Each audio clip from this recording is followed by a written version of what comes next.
تيك توك ممنع السكين. غادي تنزعي هاد لابارتي الاولى اللي فيها الدود والبيوض، هاد لابارتي هادي تقلعيها اوكي. تعاود ديري السكين في الماء، تعاود تقلعي هاد لابارتي وديري السكين في الماء، تعاود تقلعي كاع القشره، تعاود ديري السكين في الماء، تعاود تقطعيها على 2، ديري السكين في الماء وتقلعي الدخلاني هذاك اللي بقى يعني، ومن بعد تقطعيها الى قطع صغيره ها هي، وديريها في الماء تغلى لمده 7 دقائق. اللي عنده الكولون العصبي 7 دقائق اوكي. ها هي. ومن بعد واش نزيد عليها نريمان؟ بعد ما غسلت الموزه نمسحها لك هذا التفاح المغلي في الماء مده 7 دقائق كما قلنا، والماء هذا كيبقى فيها، ونجيب هاد الموزه ونمعسها داخل الماء مع التفاح. انت الان ابنك عنده التهاب القولون العصبي، عنده غازات، عنده امساك، عنده اسهال، تروحي مباشره تاخذي هذه الكيفيه كعلاج لتهدئه الهيجان تاع المصران العصبي.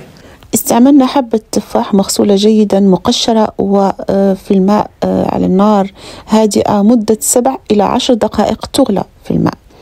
بعدها نتركها تبرد قليلا ونضيف إليها حبة موز بعد ما غسلناها وقشرناها تمعس جيدا.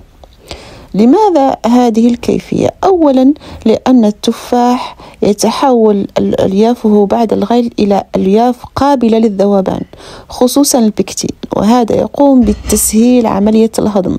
هذه الألياف تلطف القولون وتساعد على التقليل من الغازات وتحسين الهضم والتقليل من الانتفاخات. تنظيم حركة الأمعاء مفيدة للإمساك وللإسهال. أما الموز فهو معروف بالبوتاسيوم، يساعد على تهدئة تقلصات القولون.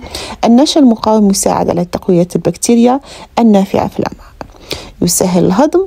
لماذا هما من الاثنين معا؟ لأنهما الاثنين يقومان بنفس المهمة، تحسين الهضم، تقليل التهيج، كذلك يساعد على بناء البكتيريا النافعة في الأمعاء والتقليل من الغازات والانتفاخات. إذن متى يجب أن نتناول هذه الكيفية؟ في الصباح على الريق، تعطى للأطفال للكبار والصغار، كذلك ساعة قبل النوم إذا كان هناك في مشكلة في عصر الهضم ومشكلة في الغازات والانتفاخات، أو بين الوجبات. إذن ها هي الكيفية تاعنا، وجدة سهلة مهلة.